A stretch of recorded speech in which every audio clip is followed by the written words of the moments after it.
नमस्कार युवा उद्योजक, कसे आहात? मजेत ना? तर आज आपण इथून पुढे चालू करणार आहोत, म्हणजे आजच्या व्हिडिओपासून द इंडियन कॉन्ट्रॅक्ट ऍक्ट 1872, म्हणजेच भारतीय करार कायदा कायदा 1872. या भारतीय करार कायदे अंतर्गत जे जे वेगवेगळ्या प्रकारचे नियम आहे, जे जे वेगवेगळ्या प्रकारचे पॉइंट आहे, ते सर्व आपण या करार कायद्यामध्ये पाहणार आहोत. इथून पुढच्या याच्यामध्ये कव्हर करणार आहोत. ठीक आहे. तर आपण आज पाहू कराराच्या कायद्याचा परिचय. ठीक आहे. करार कायद्याचा परिचय. ठीक आहे.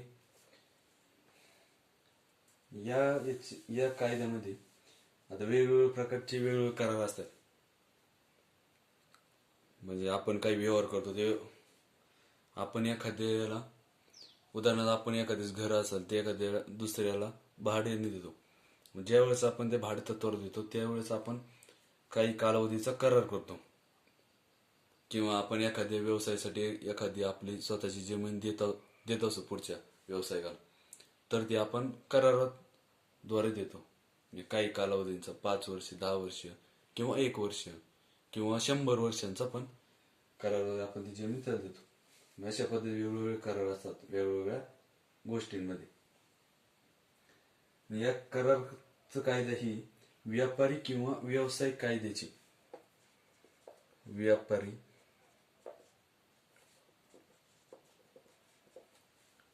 किंवा व्यावसायिक कायदा. ठीक आहे. हा कराराचा कायदा ही व्यापारी किंवा व्यावसायिक कायदे सर्वात महत्वाची शाखा आहे. ठीक आहे. आणि या करार कायद्यांचा व्यापार म्हणजे ट्रेड, वाणिज्य,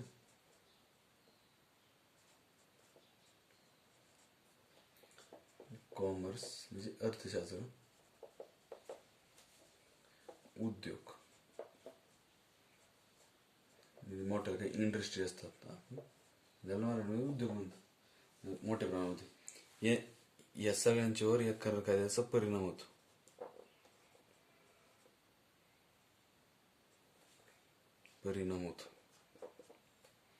या करार कायद्यामुळे त्याचे व्यापारी किंवा व्यवसाय कायदे असते. ठीक आहे. ह्या कायद्याची स्थापना म्हणजे भारतीय करार कायद्याची स्थापना 25 एप्रिल 1872 साली याची स्थापना झाली. आणि तो काही लगेच अंमलात आणला नाही. तो अंमलात कधी आणला? 1 सप्टेंबर 1872, म्हणजे काही 4-5 महिन्यांनी तो अंमलात आणला गेला. ठीक आहे. याच्यामध्ये परत करार म्हणजे काय? ठीक आहे. मग करार म्हणजे काय? आता कलम 2 च्या अंतर्गत हा भारतीय करार कायदा शासित आहे. कराराच्या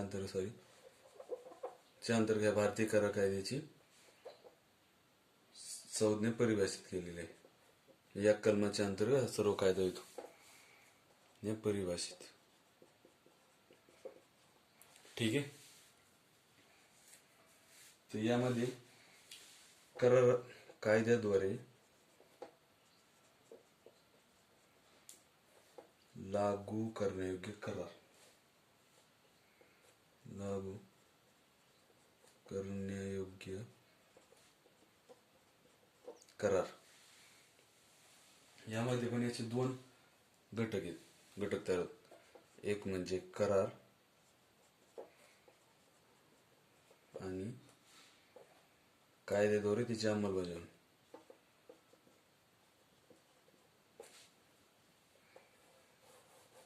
करार आणि कायद्याद्वारे अंमलबजावणी. ठीक आहे. आपण कराराला कॉन्ट्रॅक्ट पण म्हणू शकतो, ॲग्रीमेंट पण म्हणू शकतो. पण हे केव्हा होतं, आपण ते पुढे पाहणार आहोत. त्यावेळेस ॲग्रीमेंट बोललं जातं, त्यावेळेस कॉन्ट्रॅक्ट बोललं जातं. ठीक आहे. यामध्ये अजून कलम 2E मध्ये अशी कराराची व्याख्या दिली आहे की प्रत्येक वचन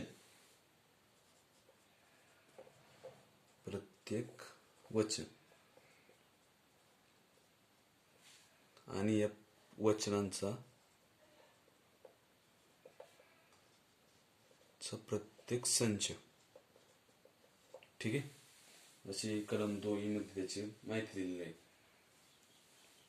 प्रत्येक वचन आणि वचनांचा प्रत्येक संच यांचा विचार करणे. ठीक आहे. विचार, या सर्वांचा विचार करणे. ठीक आहे. असे वेगवेगळे कलम आहेत, वेगवेगळे त्यांचे नियम आहेत, ते आपण पुढे पाहू. हेच करार म्हणजे ॲग्रीमेंट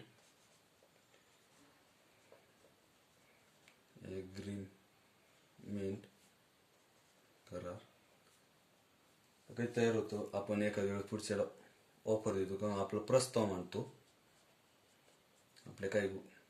आपली जी इच्छा आहे त्याचा प्रस्ताव मांडतो, प्लस तो त्याची स्वीकृती करतो